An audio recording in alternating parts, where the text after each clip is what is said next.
जी नमस्कार। तो दोस्तों आज हम इस वीडियो में बात करने वाले हैं प्रेमचंद की एक कहानी जो कि बहुत ही एक सुप्रसिद्ध कहानी है जिसका नाम है सवा सेर गेहूँ। तो स्वागत है आपका अपने यूट्यूब चैनल SK एडुकेयर में। तो दोस्तों चलिए कहानी की शुरुआत करते हैं। तो कहानी कुछ इस प्रकार है। किसी गांव में शंकर नाम का एक कुर्मी किसान रहता था। सीधा साधा गरीब आदमी था। अपने काम से काम, न किसी से लेने में न किसी के देने में। छक्का पंजा न जानता था। छल प्रपंच की उसे छू भी नहीं लगी थी। ठगे जाने की चिंता न थी। ठग विद्या न जानता था। भोजन मिला खा लिया, न मिला चबेने पर काट दिया। चबेना भी न मिला तो पानी पी लिया और राम का नाम लेकर सो रहा। किंतु जब कोई अतिथि द्वार पर आ जाता था तो उसे इस निवृत्ति मार्ग का त्याग करना पड़ता था। विशेषकर जब साधु महात्मा पदार्पण करते थे तो उसे अनिर्वात सांसारिकता की शरण लेनी पड़ती थी। खुद भूखा सो सकता था, पर साधु को कैसे भूखा सुलाता, भगवान के भक्त जो ठहरे। एक दिन संध्या समय एक महात्मा ने आकर उसके द्वार पर डेरा जमाया। तेजस्वी मूर्ति थी, पीताम्बर गले में, जटा सिर पर, पीतल का कमंडल हाथ में, खड़ाऊ पैर में, ऐनक आंखों पर, संपूर्ण वेश में उन महात्माओं का साथ था जो रसोइयों के प्रसादों में तपस्या, हवागाड़ियों पर देवस्थानी की परिक्रमा और योग सिद्धि प्राप्त करने के लिए रुचिकर भोजन करते हैं। घर में जौ का आटा था, वो उन्हें कैसे खिलाता। प्राचीन काल में जौ का चाहे जो कुछ महत्व रहा हो, पर वर्तमान युग में जौ का भोजन सिद्ध पुरुषों के लिए दुष्पच्य होता है। बड़ी चिंता हुई, महात्मा जी को क्या खिलाऊं। आखिर निश्चय किया कि कहीं से गेहूं का आटा उधार लाऊं, पर गांव भर में गेहूं का आटा न मिला। गांव में सब मनुष्य ही मनुष्य थे, देवता एक भी न था। अतएव देवताओं का खाद्य पदार्थ कैसे मिलता। सौभाग्य से गांव के विप्र महाराज के यहाँ से थोड़े से गेहूं मिल गए। उनसे सवा सेर गेहूं उधार लिया और स्त्री से कहा कि पीस दे। महात्मा ने भोजन किया, लंबी तान कर सोए, प्रातःकाल आशीर्वाद देकर अपनी राह ली। अर्थात यहाँ पे कहानी में कहा गया है कि किसान कुर्मी था शंकर नाम का एक किसान कुर्मी था जो बहुत ही सीधा साधा भोलेपन का था।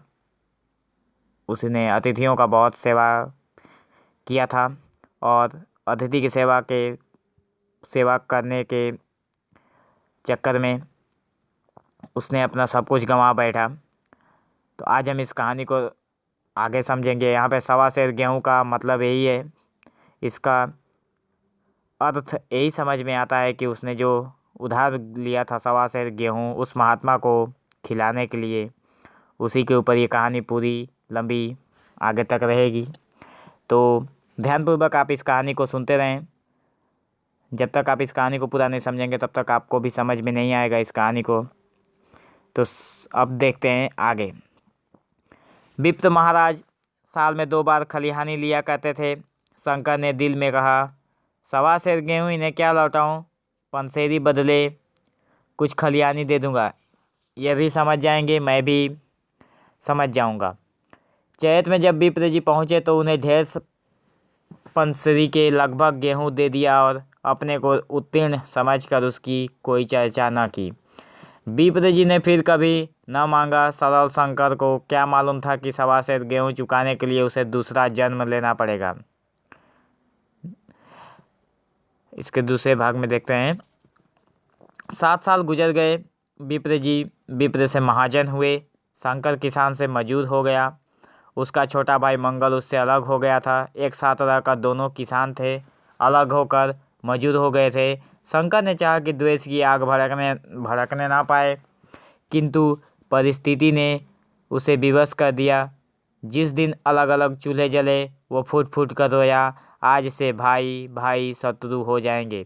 एक रोएगा दूसरा हंसेगा, एक के घर मातम होगा तो दूसरे घर गुलगुले पकेंगे। प्रेम का बंधन, खून का बंधन, दूध का बंधन आज टूट जाता है।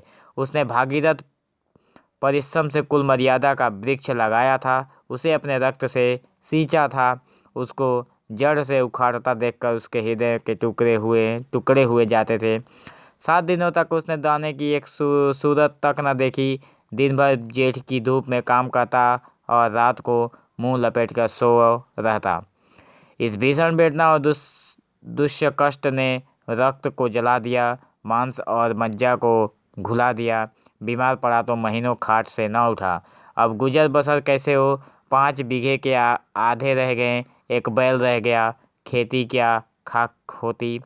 अंत को यहाँ तक नौबत पहुँची कि खेती केवल मर्यादा रक्षा का साधन मात्र रह गई। जीविका का भार मजदूरी पर आ पड़ा।